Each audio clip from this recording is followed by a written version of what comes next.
Baik saudara, pada sesi yang ketiga ini kita akan membahas tentang akidah agama wahyu dan agama budaya. Ya, agama wahyu dan agama budaya.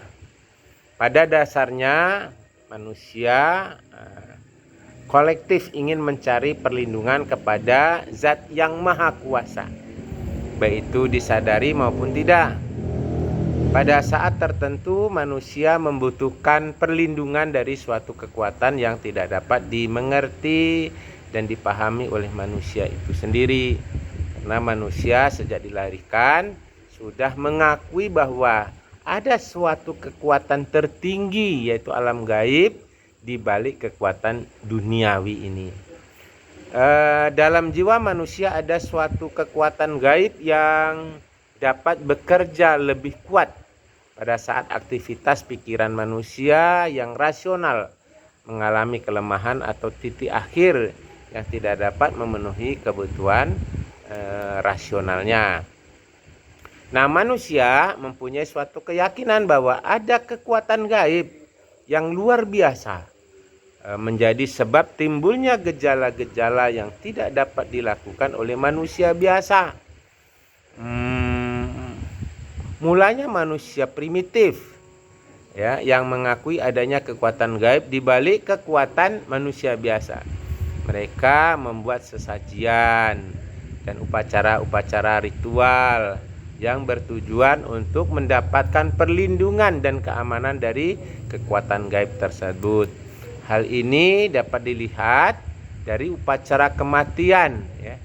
Mungkin pernah melihat ini, ya, upacara kematian yang dilakukan oleh penduduk misalnya Tanah Toraja di Sulawesi Tengah yang menyimpan mayat di dalam gua karena ruhnya dianggap mempunyai kekuatan gaib. Tapi manusia sekarang telah berpendidikan dan berpengalaman sehingga cara berpikirnya dipengaruhi oleh kebudayaan. Nah, manusia mengemas upacara-upacara tersebut dalam bentuk keagamaan, baik itu agama wa'di atau agama budaya maupun agama samawi atau disebut dengan agama langit. Dalam perkembangannya manusia dalam proses mengenal Zat yang Maha Kuasa Allah SWT menjadikan pengenalan itu sebagai 3 fase tingkatan, ya, 3 fase tingkatan. Yang pertama adalah fase poliotisme, ya, poliotisme atau poliatisme. Poliatisme, kepercayaan mereka pada banyak dewa. Biasanya dalam cerita wayang kulit ini, ya, bagi orang Jawa di sana ada kepercayaan adanya banyak-banyak dewa. Sebagai reaksi dari kepercayaan itu diwujudkanlah dalam bentuk pemujaan dan penyembahan terhadap dewa-dewa itu. Kemudian yang kedua fase hinotisme. Fase ini manusia masih memuja dan menyembah pada banyak dewa. Dewa yang banyak itu kemudian diseleksi untuk dipilih satu dewa di antaranya yang memiliki berbagai keunggulan di antara mereka, di antara dewa-dewa itu.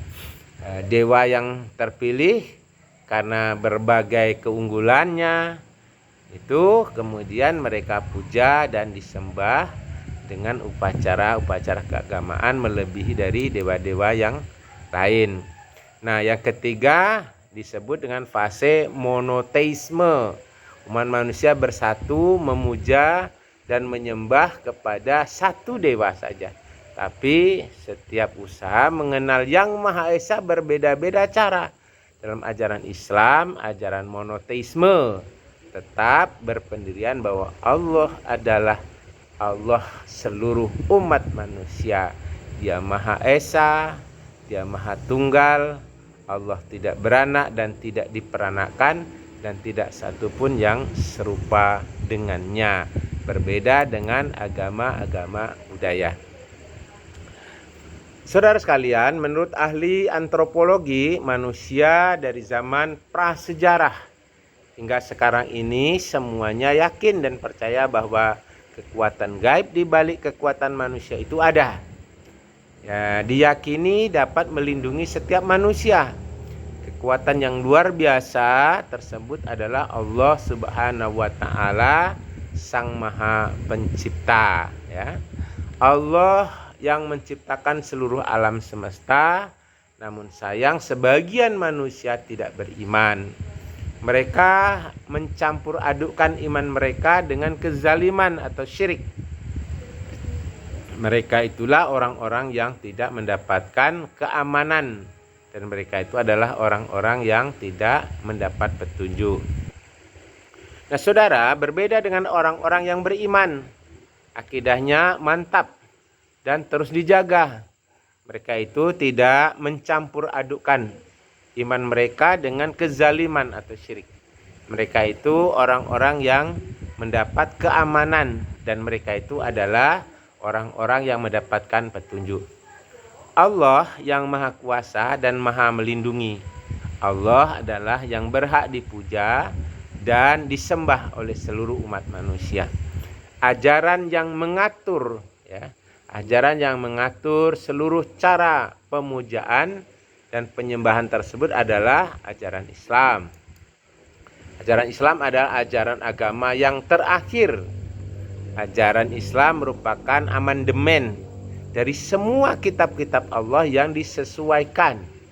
Kitab-kitab Allah yang disesuaikan untuk kemaslahatan umat manusia di akhir zaman. Barang siapa yang mencari agama selain agama Islam, mereka itu sangat rugi. Segala ibadah dan ritual mereka tidaklah akan diterima oleh Allah Subhanahu wa taala. Mereka termasuk orang-orang yang mendapat murka Allah. Allah berfirman, A'udzubillahi minasyaitonirrajim. Inna dina indallahil Islam wa mahtalafal ladzina utul kitaba illa mim ba'di ma ja'ahumul ilmu baghiyam bainahum wa may yakfur bi ayatillahi fa innallaha sari'ul hisab. Kata Allah berfirman, sesungguhnya agama yang diridhoi di sisi Allah hanyalah agama Islam. Tiada berselisih orang-orang yang telah diberi Alkitab, kecuali sesudah datang pengetahuan kepada mereka karena kedengkian yang ada di antara mereka. Barang siapa yang kafir terhadap ayat-ayat Allah, maka sesungguhnya Allah sangat cepat hisabnya. Al-Quran surat Ali Imran ayat ke-19. Kemudian Allah melanjutkan dalam firman-Nya, A'udzubillahi minasyaitonirrajim, wa may yabtaghil ghaira islam madina fala yuqbala minhu wa huwa fil akhirati minal khosirin. Barang siapa yang mencari agama selain agama Islam, maka sekali-kali tidak akan diterima agama itu daripadanya, dan dia di akhirat termasuk orang-orang yang rugi. Al-Quran surat Ali Imran ayat 85. Saudara sekalian, akidah itu bersumber dari wahyu Allah yang diturunkan, ya, yang diturunkan melalui Nabi Muhammad SAW, kemudian diajarkan kepada umat manusia. Jadi akidah itu terkandung dalam Al-Quran dan terpelihara keasliannya. Akidah Islam merupakan ajaran yang langsung dari Allah SWT. Apa yang diucapkan oleh Nabi Rasulullah SAW adalah benar-benar dari Allah. Hal ini diperkuat dengan firman Allah, wa ma yantiku anil hawa in huwa illa wahyu yuha. Dan tidaklah yang diucapkan itu, yaitu Al-Quran, menurut kemauan hawa nafsu Rasulullah. Ucapannya itu tidak lain hanyalah wahyu yang diwahyukan kepada Rasulullah SAW, dari Allah kepada Rasulullah SAW.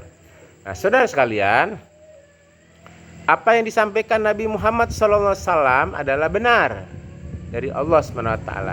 Bukan rekayasa Nabi Muhammad SAW sendiri. Para nabi dan rasul sejak Nabi Adam alaihissalam sampai pada Nabi Muhammad SAW tidak ada perbedaan dalam mengajarkan akidah kepada manusia. Agama budaya adalah hasil pemikiran dari orang-orang dari luar Islam. Di sini dapat dibedakan antara agama Islam dengan agama dari luar Islam. Dilihat dari penamaannya terhadap nama agama itu sendiri disandarkan kepada pendirinya, ya, kepada pendirinya. Seperti kita lihat, ya, ada agama Zoroaster misalnya, pendirinya adalah Zarathustra. Agama Buddha yang mendirikan adalah Siddhartha Gautama, disebut dengan Sang Buddha. Agama Yahudi disandarkan kepada orang-orang Yahudi. Kemudian dilihat dari beberapa contoh, banyak sekali perbedaan antara agama Islam dan agama di luar Islam. Agama Islam tidak hasil rekayasa, tapi murni agama yang diridhoi oleh Allah Subhanahu wa taala. Akidah dari Allah Subhanahu wa taala dijadikan umum dan merata untuk seluruh umat manusia. Kemudian kekal sepanjang masa. Sebab sudah nyata kemanfaatan dan keperluannya baik dalam kehidupan perorangan maupun perkembangan masyarakat ramai. Akidah Islam yang disandarkan pada arkanul iman memiliki cukup luas. Pertama, akidah yang disandarkan kepada keyakinan terhadap Allah SWT dapat memancarkan berbagai perasaan yang baik, dapat dibina di atasnya semangat untuk menuju ke arah kebaikan.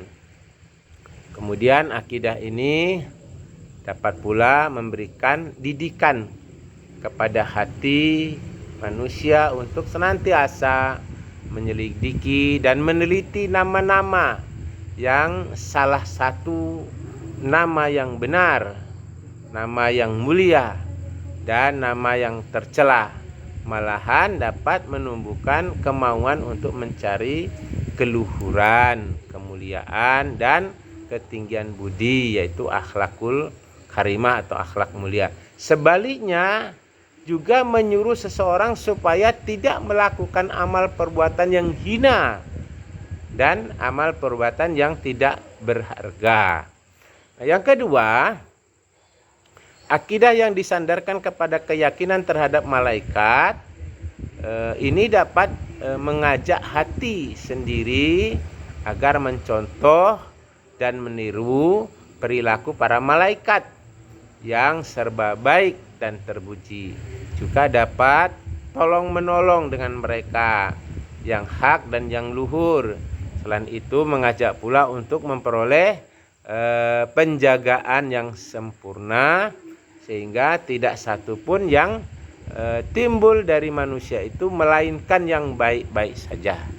Segala tindakannya pun tidak akan ditujukan kepada siapapun melainkan untuk maksud yang mulia.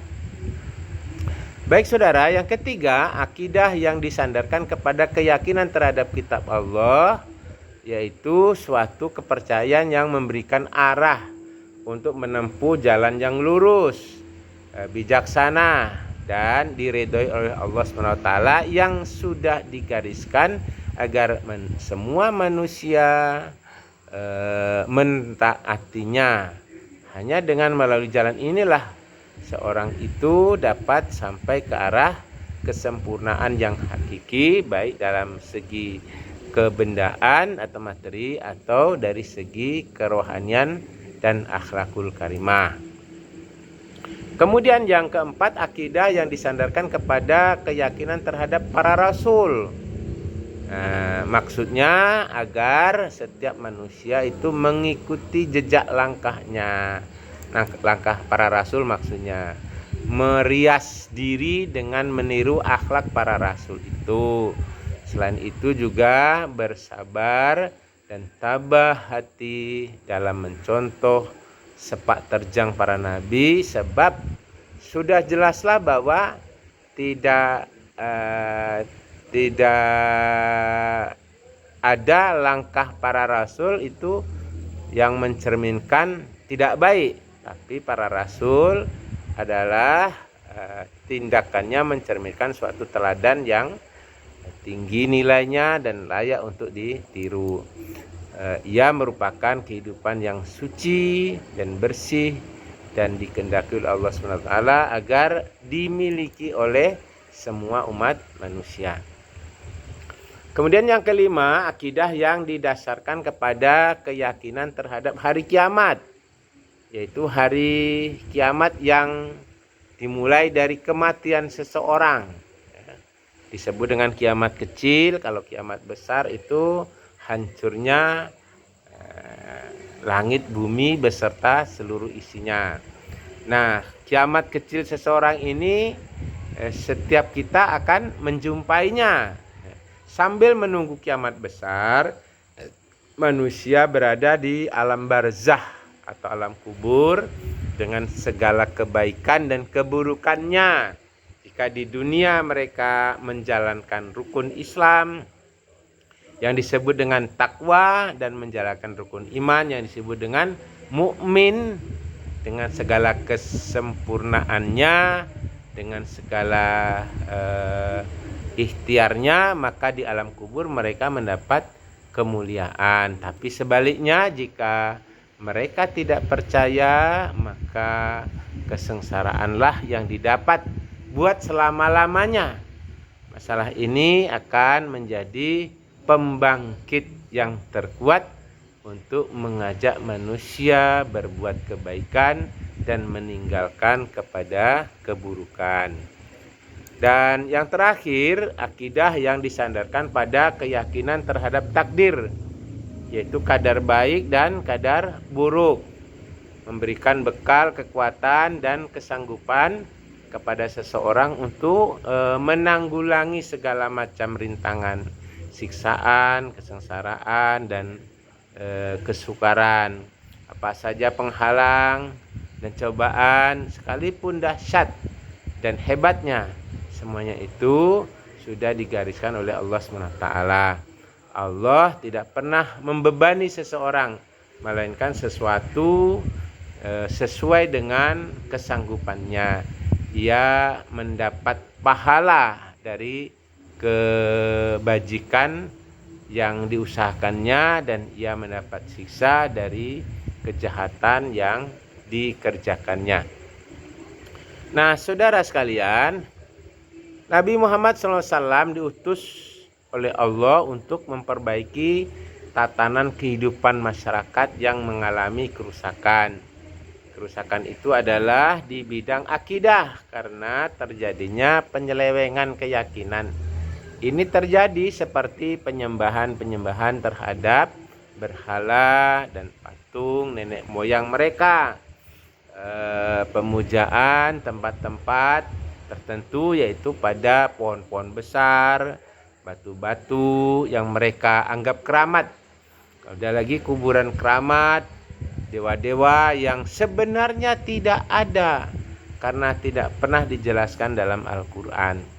Nah, penyimpangan akidah juga diawali dengan merajalelanya perjudian, minum-minuman keras, kurangnya penghormatan terhadap wanita, sehingga mereka dijadikan budak nafsu. Melalui pendangkalan ini manusia lupa terhadap penciptanya, yaitu Allah Subhanahu wa Ta'ala. Mereka memperturutkan hawa nafsunya dan hanya berakidah atas petunjuk setan laknatullah, bukan menyembah Allah Subhanahu wa Ta'ala. Mereka termasuk golongan orang-orang yang merugi kecuali mendapat hidayah dan petunjuk dari Allah Subhanahu wa taala. Saudara sekalian, dalam meluruskan akidah, Nabi Muhammad SAW berpegang teguh kepada wahyu langsung dari Al-Quran. Allah melalui Al-Quran telah menjelaskan hal-hal yang berkenaan dengan akidah tentang kepercayaan kepada Allah. Allah menegaskan dalam Al-Quran, A'udzubillahi minasyaitonirrajim, Qul huwallahu ahad, Allahus somad, lam yalid walam yulad, walam yakullahu kufuwan ahad. Katakanlah, dialah Allah yang Maha Esa, Allah tempat bergantung segala sesuatu, dia tidak beranak dan tidak pula diperanakkan, dan tidak ada seorang pun yang setara dengan dia. Al-Quran surat Al-Ikhlas ayat 1 sampai 4. Nah, oleh karena itu keyakinan terhadap keesaan Allah telah dijelaskan dalam Al-Quran.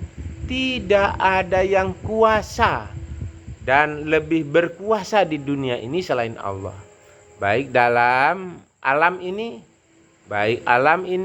dan jagat raya ini, semuanya tunduk kepada Allah. Semua yang diciptakan Allah wajib menyembah dan mengabdi kepada Allah. Allah Maha Kuasa atas segala yang ada. Tidak ada kesalahan sekecil apapun dalam menciptakannya, dalam penciptaan Allah. Allah Maha Adil dan Maha Bijaksana. Barang siapa yang patuh dan tunduk kepadanya, niscaya ia adalah orang yang beruntung. Sebaliknya, orang yang tidak mau berjalan di jalan Allah yang telah ditentukan, maka dia itu adalah manusia yang rugi. Saudara sekalian, manusia yang rugi adalah manusia yang bagaimana? Manusia yang selalu menyia-nyiakan waktunya. Tidak mau beribadah kepada Allah. Dia tidak meyakini sehingga waktu yang telah disediakan oleh Allah tidak dipergunakan dengan sebaik-baiknya. Ia lebih meyakini bahwa kehidupan di dunia ini adalah untuk mempersekutukan atau memperturutkan hawa nafsu. Manusia wajib ingat bahwa nanti akan datang ajal, lalu menghadap Allah melalui proses yaitu maut, alam kubur atau alam barzah, hari kiamat, hari berbangkit, yaumil hisab, dan terakhir di sana ada surga dan neraka. Ingat, manusia hanya hidup sekali dan mati pun sekali. Oleh karena itu jangan lupa terhadap diri sendiri, orang lain, dan Allah Subhanahu wa taala. Manusia yang beruntung adalah manusia yang berakidah Islam, dapat menggunakan waktunya untuk melaksanakan segala perintah Allah dan menjauhkan segala larangan-larangannya. Ia tahu apa yang bermanfaat bagi dirinya dan orang lain. Ia percaya bahwa Allah yang menciptakan segala yang ada. Ia beriman dan bertawakal kepada Allah. Ia ingin hidup dengan iman dan mati juga dengan iman. Ia yakin bahwa apapun yang ia kerjakan harus kebaikan dan berjuang di jalan Allah. Itulah manusia yang beruntung. Saudara sekalian, ada banyak hal yang dapat menghambat kematangan akidah seseorang, ya. Ada banyak hal yang menghambat kematangan akidah seseorang. Semakin ke atas dunia semakin berantakan, bermacam-macam kepercayaan muncul. Ini mengakibatkan akidah seorang punah. Misalnya kepercayaan kepada tahyul, salah persepsi terhadap takdir, percaya kepada jimat-jimat, dan banyak lagi kepercayaan yang timbul akibat kurang mantapnya akidah pada masa sekarang ini. Saudara, tahyul merupakan perwujudan kedurjanaan yang menjatuhkan martabat manusia. ia dapat membunuh kreativitas manusia, dan dalam tahyul terkandung suatu ilusi, yaitu membayangkan sesuatu tanpa empiris dan sangat merugikan pikiran manusia. Kehidupan dan kematian adalah ketentuan Allah SWT. Tidak ada satu makhluk pun yang dapat menggeser Allah terhadap makhluknya. Segala macam tahyul mengakibatkan dua sisi kerugian yang fatal bagi manusia. Ia dapat merendahkan derajat kemanusiaan dan melumpuhkan akidah manusia. Perbuatan tersebut jatuh ke dalam perbuatan syirik. Jimat, jimat hampir seluruh dunia, jimat hampir seluruh dunia. Manusia berkeyakinan bahwa sesuatu benda mempunyai tuah dan keramat pada melindunginya, yaitu jimat. Ini hampir seluruh manusia percaya bahwa jimat itu dapat melindunginya karena memberikan kesaktian dan ketentraman. Itu menurut mereka. Keberkatan jimat tidak lebih dari lambang keraguan seseorang yang menghadapi realitas hidup tanpa adanya keyakinan terhadap diri sendiri. Islam sangat melarang perbuatan tersebut. Tidak ada mediator untuk berhubungan dengan Allah Subhanahu wa Ta'ala. Dalam keadaan goncang, bagaimanapun seorang muslim harus tetap jernih pikirannya, tidak mudah dipengaruhi oleh unsur-unsur syaitan yang memperbudak dirinya dengan benda-benda yang dianggap keramat oleh manusia. Nah, seorang yang terlalu memikirkan tentang kesenangan hidup merupakan suatu beban mental yang melemahkan akidah. Itu adalah sesuatu kebodohan jika mengingat dan memikirkan suatu yang tidak mungkin terjadi. Manusia harus dapat menghadapi situasi yang bersifat khayalan. Ini dapat melemahkan fungsi otak, Nah, cinta yang abadi itu hanyalah kepada Allah dan Rasul-Nya. Sebab segala sesuatu yang dipercayai, dicintai, dan disayangi dapat pergi meninggalkannya. Maka berakidah hanyalah kepada Allah dan Rasul-Nya. Inilah yang bersifat abadi. Nah, saudara sekalian, agama Islam menekankan bahwa akidah adalah pokok dari seluruh agama yang datang dari Allah SWT.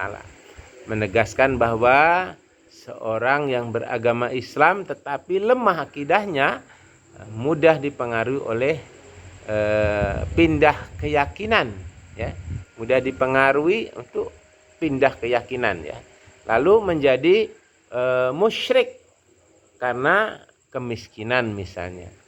Islam menyangkal keras keingkaran dan paham ateisme dari orang yang anti terhadap Allah SWT. Mereka sengaja tidak ingin mengenal Allah sebagai penciptanya. Saudara, Al-Quran menyangkal pendirian orang-orang musyrik yang berpaham politeisme, memuja dewa-dewa yang ternyata hanya khayalan belaka. Nggak ada dewa-dewa itu. Mereka tetap tidak percaya pada Allah SWT. Islam menentang paham orang-orang yang tidak percaya kepada Allah, tidak percaya kepada malaikat, kepada kitab-kitab, nabi-nabi, rasul-rasul, hari kiamat, dan takdir Allah SWT. Islam memanggil mereka semua supaya beriman menurut akidah Islam berdasarkan pertimbangan akal, dalil Al-Quran dengan alasan yang kuat dan dengan bukti-bukti yang meyakinkan atau hakul yakin. Nah, saudara, konsep akidah yang bersumber dari wahyu Allah dapat diajarkan kepada manusia. Akidah Islam diajarkan oleh Nabi Muhammad SAW bukanlah akidah yang tumbuh secara alami, bukan. Akidah Islam terkandung sepenuhnya dalam Al-Quran. Oleh karena itu akidah Islam dapat dipelihara, dilestarikan, diyakini, diajarkan pada generasi muda tanpa ragu. Jika akidah sudah mulai goncang, mulai melenceng, maka kewajiban ulama dan umaro atau pemerintah untuk meluruskannya, karena ada upaya sekelompok manusia yang sengaja untuk menyesatkan manusia tetapi mereka tidak sadar. Nah, saudara sekalian, akidah yang diajarkan Nabi Muhammad SAW adalah akidah yang lurus, dapat membawa menuju jalan kebahagiaan dunia akhirat. Ajaran akidah yang berdasarkan wahyu Allah SWT mempunyai isi dan ajaran yang sama, walaupun diajarkan oleh para nabi dan rasul yang berbeda. Perbedaan ajaran para nabi dan rasul hanya terletak pada syariatnya, yaitu berupa amalan semata. Perbedaan itu terjadi karena adanya perbedaan situasi, cara berpikir masyarakat yang hidup ketika itu. Nah, akidah pada agama budaya merupakan akidah yang dibuat dan diajarkan oleh manusia itu sendiri. Ajaran akidah agama budaya hanya berdasarkan adat istiadat dan norma-norma yang berlaku pada masa itu, sehingga akidah mereka berbeda-beda antara penganut yang satu dengan yang lain. Penyebabnya adalah buatan manusia atas dasar pertimbangan akal dan pikiran. Baik saudara, kita lanjutkan sedikit lagi ya. Berakidah dan fitrah manusia. Kita bahas tentang akidah dan fitrah manusia. Berdasarkan fitrah manusia, akidah sudah ada sejak dia dilahirkan ke dunia. Mereka telah meyakini bahwa Allah adalah Robnya. Secara psikologi, manusia telah diberi fitrah untuk mengakui bahwa Allah SWT itu Maha Esa, Maha Tunggal. Fitrah manusia tidak dapat berkembang secara benar jika tidak mendapat petunjuk Al-Quran dan Sunnah Rasul. Manusia diciptakan oleh Allah mempunyai naluri beragama, yaitu agama tauhid. Kalau manusia tidak beragama tauhid, maka ia tidak wajar. Mereka tidak beragama tauhid itu akibat pengaruh lingkungan. Jadi jelas bahwa diutusnya para rasul adalah untuk meluruskan kembali akidah Islam yang telah diselewengkan oleh umat. Padahal sebenarnya mereka telah diberi akal, dibekali akal pikiran yang benar, yaitu akidah Islam sejak sebelum dilahirkan, bahkan sejak manusia berada di dalam ruh.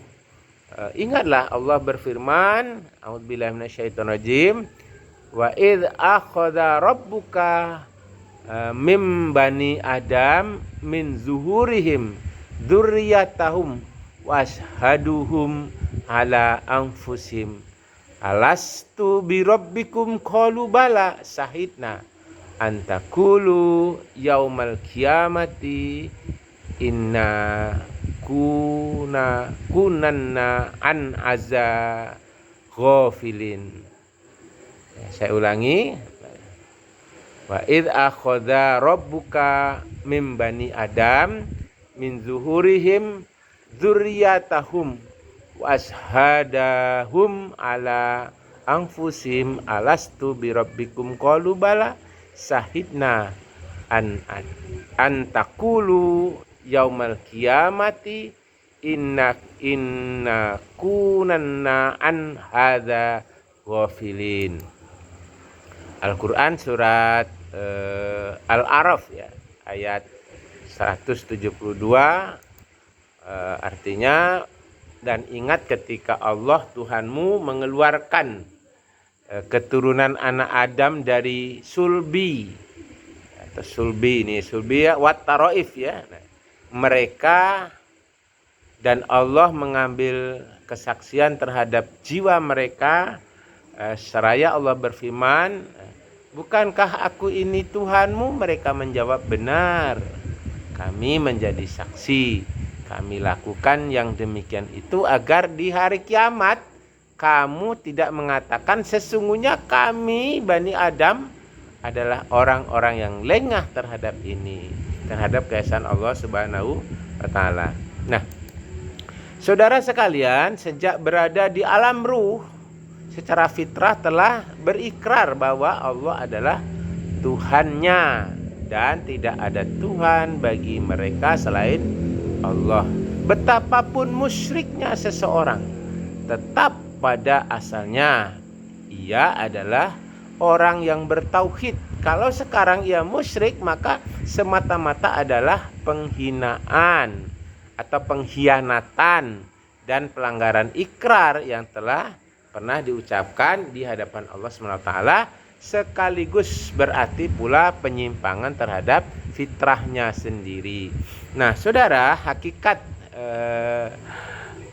berakidah kepada Allah SWT yang diketahui manusia itu banyak. Di antaranya ada yang tidak berdalil dengan keberuntungan Allah, ya, kemudian oleh sebab itu hikmah berakidah kepada Allah memberikan keterangan di sekitar yang wajib mereka imani saja untuk memperoleh keberuntungan itu. Nah, hakikat yang wajib dipercaya itu dapat dibulatkan pada pokok-pokok yang ada persamaannya di antara seluruh agama, yaitu iman kepada Allah, kepada malaikat Allah, kitab-kitab Allah, rasul-rasul Allah, hari akhir, dan kadar baik, kadar buruk semuanya telah ditetapkan oleh Allah Subhanahu wa Ta'ala. Nah, saudara sekalian, Allah Subhanahu wa Ta'ala telah menggariskan persoalan tersebut dengan terang dan menuntut supaya manusia mempercayainya. Berakidah yang dimaksud yaitu i'tikad dengan kebulatan hati dan sesuai dengan keadaan yang sebenarnya, serta berdasarkan dalil-dalil yang kuat. I'tikad yang demikian tentu tidak dapat diperoleh dengan semudah membalikkan telapak tangan, ya, melainkan dengan kesungguhan, ya, hati tanpa dicampuri keraguan-raguan.